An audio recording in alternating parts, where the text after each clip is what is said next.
नमस्कार, मैं हूं आशीष त्रिपाठी आपके साथ और अब वक्त हो चला है फटाफट अंदाज में खबरों पर नजर डालने का। उससे पहले एक बड़ी खबर आपको बता दें, जहां राजेंद्र भारती मामले में एक बड़ा अपडेट सामने आ रहा है। दरअसल अब 15 अप्रैल को इस पूरे मामले की सुनवाई होगी। कांग्रेस ने एमपी एमएलए कोर्ट के फैसले के खिलाफ दिल्ली हाईकोर्ट में याचिका लगाई थी, जिस पर आज सुनवाई होनी थी। दिल्ली हाईकोर्ट ने तारीख बढ़ा दी है और बता दें कि सहकारिता बैंक में भ्रष्टाचार का यह मामला है। राजेंद्र भारती को 3 साल की सजा सुनाई गई है।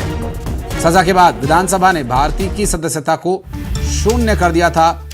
कांग्रेस पार्टी ने एमपी एमएलए कोर्ट के फैसले को चुनौती देने के लिए दिल्ली हाईकोर्ट में एक याचिका लगाई थी और दिल्ली हाईकोर्ट ने अब इस पूरे मामले पर सुनवाई को फिलहाल टाल दिया और 15 अप्रैल को सुनवाई किए जाने की बात कही गई है और लगभग 7 से 8 दिन का और इंतजार। 15 अप्रैल को होगी सुनवाई, क्योंकि आज होनी थी, लेकिन दिल्ली हाईकोर्ट ने किन्हीं कारणों से यह सुनवाई अब 15 अप्रैल तक के लिए टाल दी है। फिलहाल 15 अप्रैल को इस पूरे मामले पर अगली सुनवाई होगी। अभी भारती की सदस्यता शून्य ही रहेगी। राजेंद्र भारती, जो कि एमपी एमएलए कोर्ट से 3 साल की इनके खिलाफ सजा का ऐलान किया गया है। सहकारिता बैंक में भ्रष्टाचार के मामले में ये एमपी एमएलए कोर्ट में हुई सुनवाई के मामले में जो फैसला आया, इसके बाद सदस्यता रद्द की गई, जिसमें अब राजेंद्र भारती को कुछ और दिन इंतजार करना होगा। विधानसभा ने राजेंद्र भारती की सदस्यता को शून्य घोषित किया था और दतिया सीट को लेकर सियासी हलचल तेज हो गई है। हेमंत खंडेलवाल और नरोत्तम मिश्रा की मुलाकात हुई। नरोत्तम मिश्रा के घर पहुंचकर मुलाकात हुई है। दोनों नेताओं के बीच 20 मिनट तक चर्चा हुई और दतिया विधानसभा सीट पर चर्चा की खबर मिल रही जानकारी के अनुसार दतिया सीट को लेकर सियासी हलचल हो गई है तेज। हेमंत खंडेलवाल और नरोत्तम मिश्रा की मुलाकात हुई है।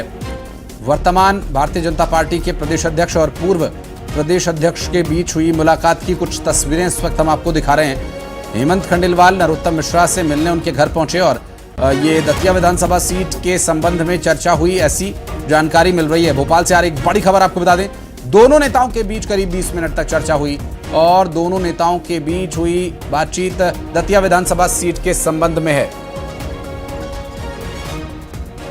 और वासु हमारे सहयोगी इस वक्त हमारे साथ जुड़ गए। वासु, वर्तमान प्रदेश अध्यक्ष और पूर्व प्रदेश अध्यक्ष के बीच मुलाकात लगभग 20 मिनट तक चली थी। विषय क्या कुछ था, स्पष्ट हो पाया क्या इस बारे में कुछ?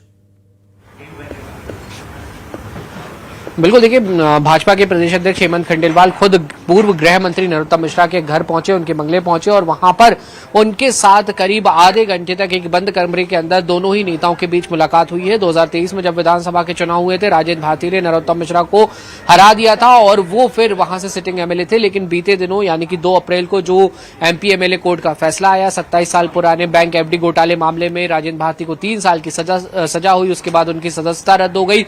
आज उन्होंने हाईकोर्ट में अपील की थी, सुनवाई होनी थी, लेकिन सुनवाई भी अब आगे बढ़ गई है। 15 तारीख को जो है इस पूरे मामले की सुनवाई होगी। लेकिन इस सबके बीच मध्य प्रदेश में सियासी हलचल तेज हो चुकी है।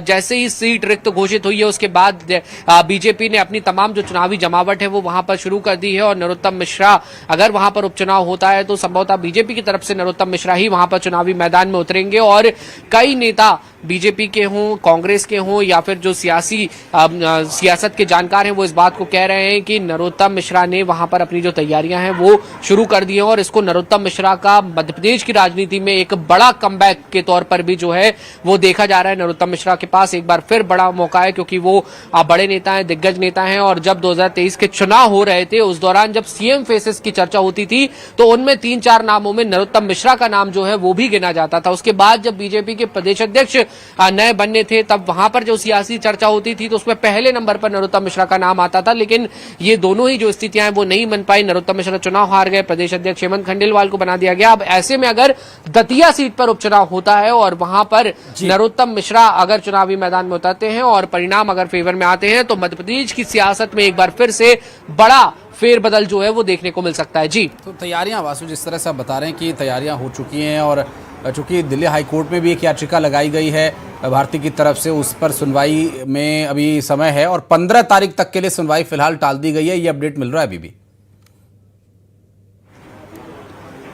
बिल्कुल देखिए 15 तारीख तक जो है वो सुनवाई टाल दी गई है। हाईकोर्ट में आज इस पूरे मामले को लेकर सुनवाई होनी थी। जो राजेंद्र भारती ने याचिका लगाई थी, राजेंद्र भारती की ओर से कपिल सिब्बल जो है वो कोर्ट में पैरवी करने वाले थे और कांग्रेस ने ये पूरी तैयारी की हुई थी कि राजेंद्र भारती को जो एमपी एमएलए कोर्ट से सजा मिली है और जो सदस्यता उनकी रद्द हुई है, उस पूरे फैसले में राहत मिल सके। लेकिन अभी फिलहाल कांग्रेस की मुश्किलें कम होती हुई नजर नहीं आ रही है, क्योंकि सुनवाई 4 दिन और आगे 5-6 दिन जो है वो और आगे बढ़ा दी गई है। 15 अप्रैल को इस पूरे मामले में जो है वो सुनवाई होगी और उसके बाद ही जो स्थिति है वो स्पष्ट हो सकेगी।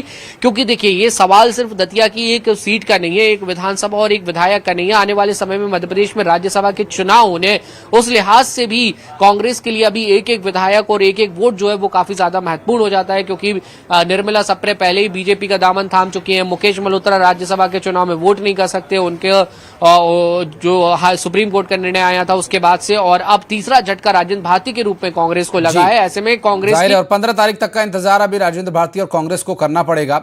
बहुत शुक्रिया वासु आपका इस पूरे मामले पर जानकारी देने के लिए। आगे डिटेल्स लेने के लिए फिर हम लौटेंगे आपके पास। इस बीच दिल्ली हाई कोर्ट ने जो तारीख बढ़ाई है एमपी एमएलए कोर्ट के फैसले के खिलाफ, और ये दो महत्वपूर्ण तस्वीरें इस वक्त हम आपको दिखा रहे हैं। एक तरफ जब सदस्यता शून्य की गई उसके बाद की स्थिति, और दूसरी तरफ सियासी गहमा गहमी बढ़ गई है। दतिया सीट पर उपचुनाव की संभावनाएं बनती नजर आ रही हैं। ऐसे में हेमंत खंडेलवाल का नरोत्तम मिश्रा से मिलना इसे और बल प्रदान कर रहा है।